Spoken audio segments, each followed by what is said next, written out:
김건희 특검팀이 2차 소환을 거부한 윤 전 대통령을 상대로 체포영장을 청구했습니다.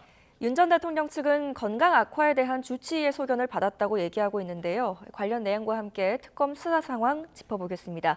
임주혜 변호사 연결합니다. 변호사님 나와 계시죠? 네, 안녕하세요. 임주혜입니다. 예, 윤 전 대통령의 소환 불응의 강제 수사를 언급했던 김건희 특검이 예고한 대로 체포영장을 청구했네요. 그렇습니다. 체포영장이 전격적으로 청구가 됐습니다. 윤석열 전 대통령이 이제 사실상 구속 수감된 이후로는 내란죄 형사재판에도 불출석하고 있고요. 지금 특검 측의 소환 요구에도 응하지 않고 있는 상황입니다. 이런 상황에서 김건희 여사 특검 측에서는 관련된 소환 조사에 지금 응하지 않고 있다는 이유로 결국 구속 상태지만 이 조사를 강제하기 위한 방안으로 체포영장 청구를 단행했습니다. 예. 특검 이야기하고 있었는데요. 윤 전 대통령 측이 지금 변호사 선임계를 제출하지 않은 것으로 알려지고 있거든요. 이게 지금 소통 창구 자체를 마련하지 않은 것으로 해석이 되는데 이런 상황을 어떻게 보십니까? 일단 변호사 선임계 자체를 제출하지 않았다는 것은 현재 진행되고 있는 특검 수사 상황에 대해서 협조하지 않겠다는 그런 뜻을 다시 한번 표현하고 있는 그런 수단이라 이렇게 평가를 하고 있습니다. 네. 하지만 윤석열 전 대통령 워낙 여러 가지 지금 형사재판뿐만 아니라 지금 문제가 되고 있는 상황들이 있기 때문에 변호사가 선임은 되어 있을 것이고요. 사실상 지금 특검 측의 무리한 수사다 내지는 이 과정에 있어서 제대로 방어권을 보장받고 있지 못하다라는 취지의 주장을 하고 있기 때문에 그런 부분을 표현하는 연장선상에서 어떤 변호사 선임기 같은 부분을 제출하고 있지 않은 것으로 보이고요. 하지만 계속해서 이런 방식으로 소극적으로 대응할 수는 없을 것입니다.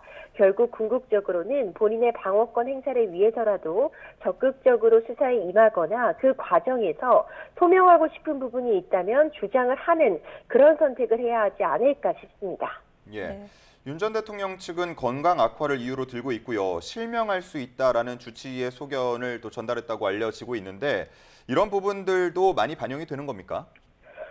그렇습니다. 일단 윤석열 전 대통령 측에서는 지병인 당뇨가 악화되고 있고 그리고 이제 눈병이 심해져서 작은 글씨를 읽지 못할 정도로 시력에 문제가 발생하고 있다라는 취지의 주장을 하고 있습니다.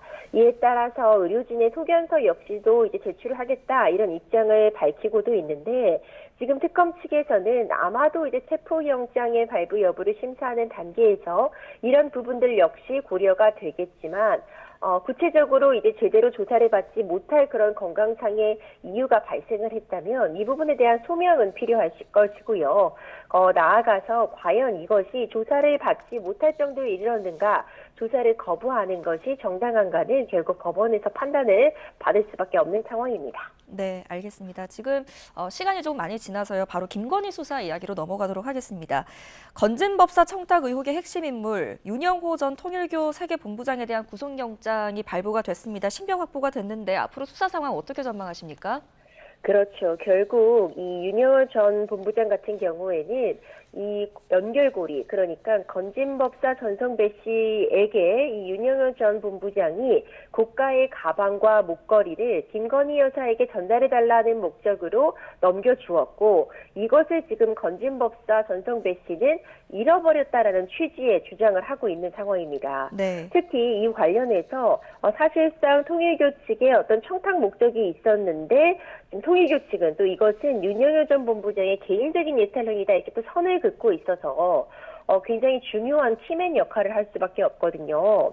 어제 결국 증거인멸의 우려가 높다고 판단을 받아서 구속영장이 발부가 되었는데 이 특검 측에서는 신병을 확보한 만큼 과연 어떤 목적으로 이 전성배 씨에게 고가의 물품을 전달했는지 실제로 구체적으로 청탁이 전달되었는지 나아가서 이 청탁이 실현된 바가 있는지 이런 부분들에 대한 집중적인 조사를 하리라고 보고 이것이 통일교 어떤 이 본부 자체와도 관련이 되었는지에 대한 수사를 이어가리라고 봅니다.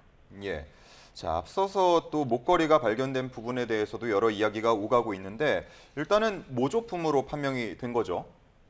그렇습니다. 특히 이제 김건희 여사의 친오빠의 이제 장모 집에서 이 목걸이가 발견이 되었는데 이 목걸이는 나토 순방 당시 촬영한 것으로 알려져 있던 목걸이입니다. 근데 이 목걸이가 이제 이 진품 감정 결과 모조품으로 확인이 되었습니다. 하지만 여전히 특검 측에서는 일단 이런 공식적인 자리에 영부인이 모조품 목걸이를 차고 나간다는 것 자체가 이상하다. 이런 취지의 어떤 의심을 하고 있는 상황이고요. 따라서 어떤 진품은 따로 있는데 혹시 모조품으로 바꿔치기 한 것 아니냐. 이 부분에 대해서도 추가적으로 수사를 이어가고 있는데 네. 이 모조품도 굉장히 가격이 상당히 나갈 수 있다고 합니다. 네. 그렇기 때문에 구매 이력이나 자금 출처를 조사하고 있습니다. 그런데 이 목걸이 말고도 오빠의 장모 집에서 뭐 그림, 고가의 그림 그리고 고가의 목걸이 등이 압수가 된 것으로 전해지고 있습니다. 이건 어떤 혐의와 관련된 압수물로 보면 될까요? 일단 김건희 여사 측에서는 해당 작품이라던가 고가 목걸이, 현금 등은 본인의 재산이 전혀 아니다, 타인의 재산이다라고 이야기를 하고 있습니다. 원래는 이제 이 개발 관련해서 특혜를 받았다는 의혹 때문에 압수수색이 진행이 되었다가 이런 부분들까지 확인이 되었는데 일단 뇌물 같은 부분을 특검 측에서는 의심을 하고 이와 관련해서 압수영장을 발부받은 것이 아닌가 추측이 되고 있거든요. 결국 이런 것이 어떤 청탁의 목적으로 제공되었는지 이 부분을 특검 측에서는 확인하고자 하리라 봅니다. 네. 예. 자, 그리고 김건희 특검은 오늘부터 이틀간 명태균 씨도 소환 조사할 예정입니다. 뭐 그동안 보면은 특검을 해야 한다라고 주장을 하기도 했었는데 여러 의혹에 대한 증거나 진술을 내놓을지 어떻게 전망하십니까? 그 명태균 씨는 결국 공천 개입 의혹에서 핵심적인 진술을 해야 되는 당사자이기도 합니다. 본인의 재판 역시도 진행이 되고 있는 상황이지만 지금 핵심적인 의혹들, 과연 윤석열 전 대통령 부부가 공천에 개입하였는가, 어떤 공천에 영향력을 끼치려 하였고 실질적으로 이것이 공천에 반영되어서 어떤 업무 방해 혐의를 받고 있는 그런 상황인데 이 과정에서 구체적으로 윤석열 전 대통령에게 명태균 씨가 어떤 지시를 받았는지 내지는 어떤 청탁이 있었는지 관련해 이것이 누구에게 전달되었는지 이 연결고리를 확인하는 데 특검은 주력하리라 봅니다. 네. 자, 한편 어제 이준석 개혁신당 대표에 대한 추가 압수수색이 있었습니다. 파장 어떨 거라고 전망하십니까?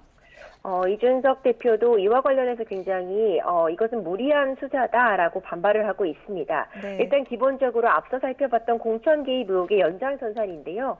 단시 이준석 개혁신당 대표가 그 당시에는 국민의힘 대표였기 때문에 공천에 깊이 관여할 수밖에 없었고요. 이준석 대표는 본인 역시도 만약 이런 의혹이 사실이라면 당대표로서 업무 방해에 있어서 본인 역시 피해자라 이런 주장을 펴고 있지만 특검 측에서는 공천과 관련해서도 이준석 대표도 어떤 청탁을 받거나 영향력을 행사한 것이 아니냐라는 부분을 중점적으로 살펴보고 있습니다.